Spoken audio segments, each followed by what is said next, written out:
Namaskaram, Sadhguru. I just want to know the basic difference of the way of Shiva and the way of Buddha. It's very easy to talk about Buddha's way because it's very logical. It's quite simple, actually. And it's very long drawn-out process. Generally, the methods that Gautama gave to people were always a question of a few lifetimes. You can clearly see this today. The Buddhists are always talking about this, particularly the Tibetan Buddhists, who are the best-known Buddhists in the world today for whatever political reasons.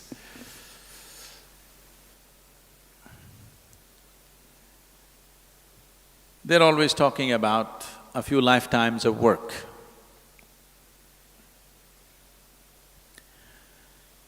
So if you have that kind of patience, that you're willing to work for a few lifetimes, Gautama's ways are very efficient, very logical, scientific, step-by-step process that one can take, because this is a path of awareness. The significance of walking the path of awareness is, there are milestones on the way which tell you, you come 1 mile, 2 miles, 10 miles, it tells you where you are. That is the most important aspect. That is, without too much trust or devotion, you can still grow. Because you have a method to hang on to, you just keep doing it, keep doing it, keep doing it. It clearly shows you that you're progressing. But with Shiva, there is no such guarantee. And he doesn't fix milestones. You don't know whether you're going forward or backward. But you're going somewhere, that's all you know. It's like falling into a bottomless pit. That sounds terrifying. I want you to understand this. A bottomless pit is the safest place to fall into.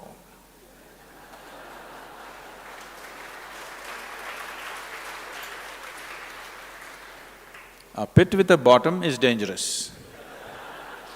A bottomless pit is absolutely safe. Your life is done.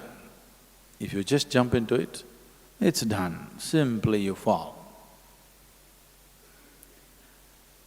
If you ever do… has anybody done skydiving? You did?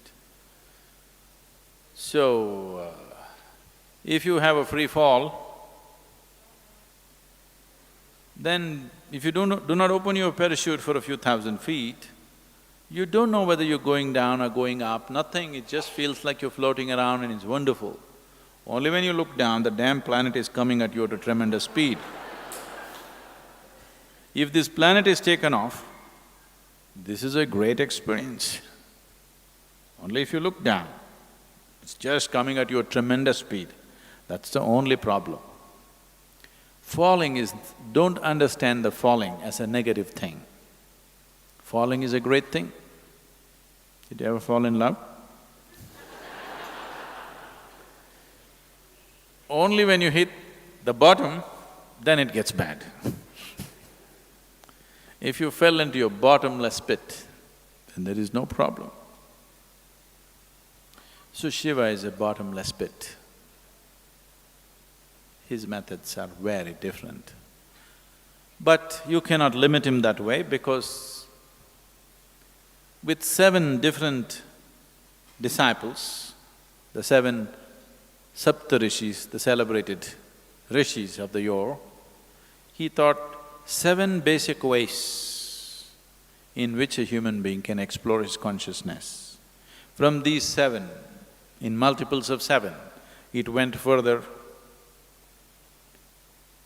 and 112 different ways he explored, and he said, this is all. There's a beautiful story no time for stories. So, he expounded 112 different ways as to how a human being can attain to his peak. And these 112 are the 112 chakras in the body. There are 114, but two of them are outside the physical body. He left those two and he said, 112 different ways of attaining when you're embodied. That means every chakra in the body, every meeting point of the energy system, one particular way of attaining. So he did not leave anything out. So Buddha is a small part of his work. I want you to understand. Gautama himself didn't go simply sit in the forest. The 8 years of his sadhana, he spent with various teachers across the country. And the whole spine of this spiritual process, this knowledge, has essentially come from Shiva. Wherever it is, whichever part of the world it is, the basic spiritual process comes from this spine, and it's been taken to different parts of the world in so many different forms. They look so different because these 112 different ways look absolutely different from one another. So what you call as Buddha's way is just one aspect of these 112 different ways. And so many others have brought so many other aspects, but individual ways. Of the 7 disciples, of the 7 Saptarishis, the one who walked south, south means anything south of Himalayas is south. I'm talking to all the Mumbai people. Anything south of Himalayas is south. So Agastya walked south and he became particularly active beyond the Vindhya mountains. You know that story about Vindhya mountains bowing down to Agastya Muni and he never came back, so you know that story? No, you must learn something about India. So particularly the Deccan Plateau, he spread himself in such a way, every human habitation in Deccan Plateau he touched. Wherever you see, you will hear something about Agastya Muni. And he started this action for rural rejuvenation. He did not leave a single human habitation.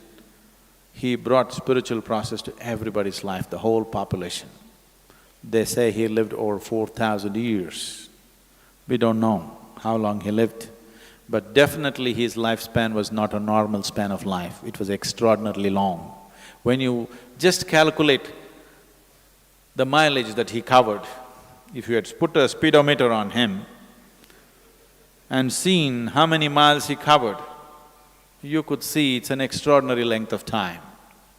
We don't know whether it's 400 years or 4,000 years, people say it's 4,000, but definitely he lived very long. And he touched every habitation and made sure a spiritual process became a living reality for them. We are still enjoying his work, I want you to know. The southern part of India is still enjoying his work. A certain, without knowing why, a certain level of settled nature that you see is his work. Because he brought yoga into people's lives without a label, without a format, just like life process. As you wake up in the morning, brush your teeth, cook, eat, all this he made it into a spiritual process, and we are still enjoying the benefits of that. If you look at any spiritual process anywhere on the planet, you will see it is not outside the 112 ways in which Shiva explored this. So comparing Gautama and Shiva is inappropriate. I have great respect for Gautama.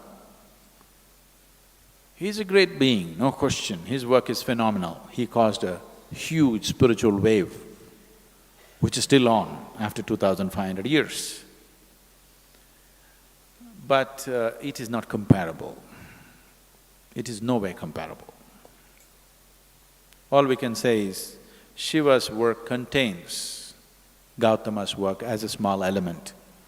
It is less than 1% because out of 112, Gautama explored one. And the important thing is he marketed it well and he encouraged thousands of people to take the path. That's his success. But Shiva is a little too inebriated to do marketing. You should do marketing for him. He is he won't do marketing. But still,